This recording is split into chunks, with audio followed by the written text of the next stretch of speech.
والسلفية ما ترتبط بالرجال ولا بالأسماء ولا بالأعلام ولا بالزمان ولا بالمكان. السلفية ثلاث: الله والرسول والصحابة يا عبد الله. علامہ راغب اصفہانی رحمہ اللہ انہوں نے اپنی تفسیر میں یہ بات لکھی ہے. وہ کہتے ہیں التقویٰ لہا ثلاث منازل. جو تقویٰ ہوتا ہے اس کی 3 منزلیں ہوتی ہیں. الاولی ترک الکفر. سب سے پہلی تو یہ ہے کہ آپ کفر چھوڑ کے اسلام کو، ایمان کو اپنے دل میں جگہ دے دیتے ہیں. یہ سب سے پہلا درجہ ہوتا ہے تقوی کا. والثانیہ ترک المحارم التی تحذرها الشریعہ. اور دوسری وہ جو درجہ ہے تقوی کا وہ یہ ہے کہ آپ اللہ تعالیٰ نے جو چیزیں حرام قرار دی ہیں، شریعت میں جو حرام چیزیں ان کو چھوڑ دیں. یہ دوسرا درجہ ہوتا ہے. والثالث، اور سب سے اعلیٰ درجے کا جو تیسرا لیول ہوتا ہے تقوی کا، وہ کیا ہے؟ حفظ الخواطر والنیات. کہ آپ اپنے خیالات کو اور اپنی نیات کو بھی درست کر لیں، اپنی نیت اور خیال کو بھی آپ پاکیزہ کر لیں. یہ تقوی کا اعلیٰ ترین لیول ہے. اور اگر کوئی بندہ اعمال میں تو اس نے بڑی ہی اچھائی اور افعال میں اس نے بڑی ہی نیکیاں کرنا شروع کر دی ہیں، لیکن ابھی تک وہ اپنے خیالات کی حفاظت نہیں کر سکا، تو اس کا مطلب یہ ہے کہ وہ تقوی کے اعلیٰ لیول پر ابھی نہیں پہنچا ہے. تقوی کے اعلیٰ لیول پر پہنچنے کے لیے لازم یہ ہے کہ آپ اپنے خیالات تک کو پاکیزہ کر لیں. ان میں بھی کوئی آپ کے بری چیز نہیں ہونی چاہیے.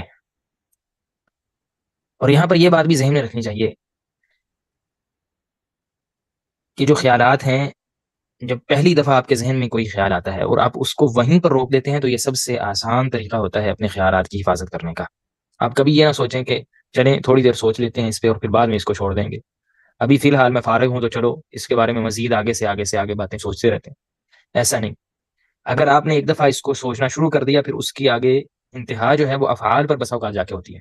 کوئی بھی بندہ گناہ کر رہا ہوتا ہے نا، ایسا نہیں کہ وہ بس بلا سوچے سمجھے اچانک سے اس نے گناہ کر دیا، نہیں، بلکہ کہیں نہ کہیں اس کے ذہن میں یہ بات پہلے سے موجود ہوتی ہے.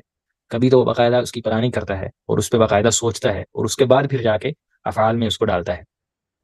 اور اگر ایسا پلاننگ وغیرہ کا معاملہ نہ بھی ہو، اس نے کوئی پلان نہیں بنایا، پھر بھی کہیں نہ کہیں اس کے ذہن میں اس گناہ کا تصور موجود تھا جس وجہ سے اس نے وہ گناہ کیا ہے.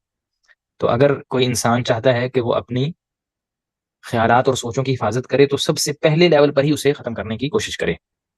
تو اس کی مثال علماء نے یہی دی ہے کہ اگر کوئی بندہ خیالات کو آغاز میں ختم نہیں کرتا، تو ایسے ہی ہے جیسے آپ کے سامنے ایک چھوٹا سا انگارہ تھا، بالکل چھوٹی سی چنگاڑی تھی.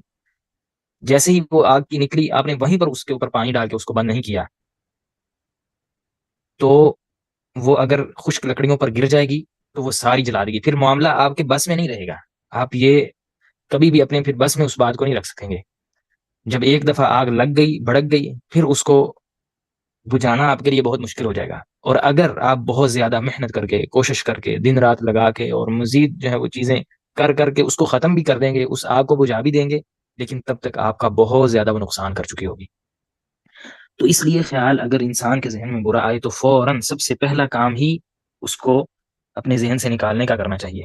بالکل اس بارے میں سستی نہیں کرنی چاہیے. یہ ایسے ہی ہے جیسے ابھی مثال دی کہ کوئی بندہ اگر چنگاڑی اور ہلکا سا جو آگ کا شرارہ ہے اس کو بجھانے میں سستی کر لیتا ہے، تو پھر معاملہ اس کے ہاتھ سے نکل جائے گا. پھر آپ کے معاملہ ہاتھ میں نہیں رہے گا، اور جب تک آپ اس پر کوشش اور محنت کر کے قابو پائیں گے، اس وقت تک آپ کا بہت زیادہ نقصان ہو چکا ہوگا.